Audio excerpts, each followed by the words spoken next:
The Diary of a Certified Psychopath. Off the crank. Chain of wrought. One can still have copious pride, without the slightest competitive streak, given that most tasks throughout the average person's working or recreational life are of the mundane and practical variety that rarely involve the direct beating, overpowering, or usurping of fellow mortals. Of course, society's self-determining hierarchy and business infrastructures will frequently evolve forms of healthy competition, supposedly to increase the motivation and efficiency of workforces, or identify those with natural leadership skills and survival instincts, such as those self-proclaimed life gurus who spend over 7 hours a week lecturing an audience of impressionable subscribers on the eternally elusive formula for spiritual fulfillment and financial success, between sponsored promotions for clinically proven cabbage powder, high-protein placebo, and forest fruit-flavoured air. All available at knockdown prices from affiliated suppliers linked to in their video's description. This notion is especially important during the transient dusks of a British autumn in the midst of its own frosty twilight, when the only competition that a certified gym-phobic athlete might face comes from their own conscience, trying to persuade them that pride invariably precedes a painful fall, unless you land headfirst on a plumped pillow. Rest and reset. And following that semi-optimistic segue into scant societal psychoanalysis, a discordant and fortuitous duet rendered by Harbour Way's resident rogue rooster and an alpha male fox auditioning for the Blair Witch Project Part 5 rudely rattled my dreaming subconscious into its dormant daylight state, and implied that any imposed motion targets would be best dashed off before the next retrospectively streamed episode of I Literally Just Told You, Channel 4's innovative quiz show, in which contestants can win up to 25 grand for correctly answering questions devised by a resident panel that are based on events and information which have taken place or been communicated throughout the programme. For example, which fictional film sequel did I suggest one of our neighbourhood's most vocal Valpine scavengers was auditioning for? I literally just told you. Evening amble. I wonder just how many pensive footfalls along the crazily paved bridle paths of Shoreham Beach's Bijou backwater community does it take to thoroughly stress test a pair of vented Crocs for their ability to resist driving drizzle.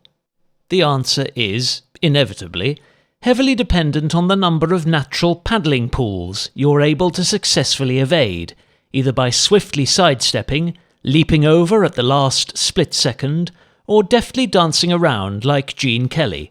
before he decided that drowning one's sorrows in localised deluges was an ironically effective means of lifting their dampened spirits.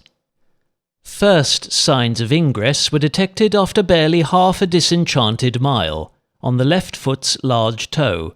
and had seeped through to sock level beneath both soles once I'd reached Riverside Road.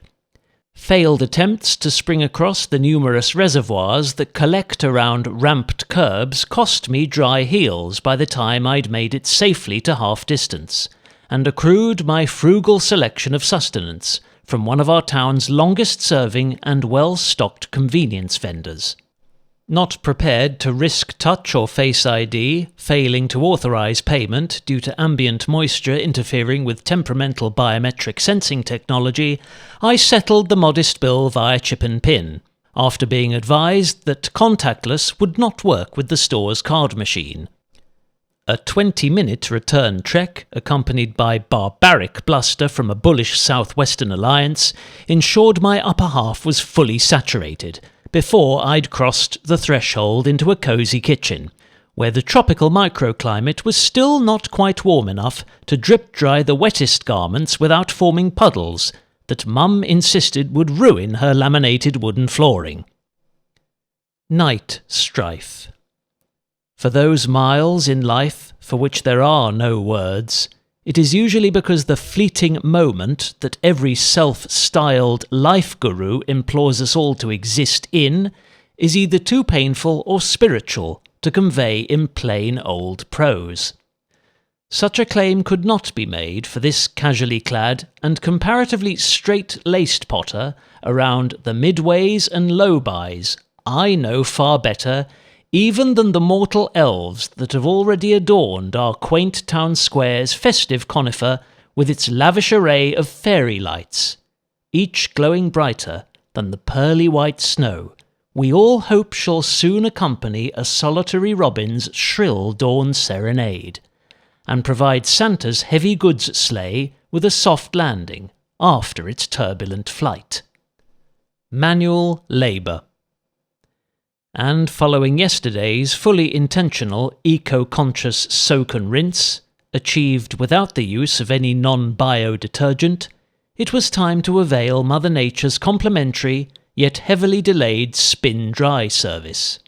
thereby conserving the 0.5 kilowatt-hours of combustible energy that would have otherwise been expended in enabling Mum's recently acquired Blomberg washer-dryer to tumble the same pair of distressed knockoff Levi Strausses to a mildly moist standstill. A seasonal tingle pervading the twilight air rendered our Met detectorist's declaration of 9 degrees flatteringly north of the mortal mark, though mercifully this mounting chill was no match for the brutal face-flaying I received during yesterday's squally deluge, whilst a stiff headwind, travelling at roughly half of my average velocity, combined with cadences that comfortably doubled those attained by the machine's spacious drum, proved sufficiently evaporative for me to complete this simple domestic task only 10 minutes slower than would have been possible with the appliance's monolithic heating element, and for barely a third of the estimated wattage. According to our country's formerly nationalised supplier's still astronomical fuel prices, and excluding any variable standing charges, this will reduce my prohibitive November electricity bill by a life-saving 15 pence, and avoid my frittering at least £1 extra on artificial vitamin D supplements.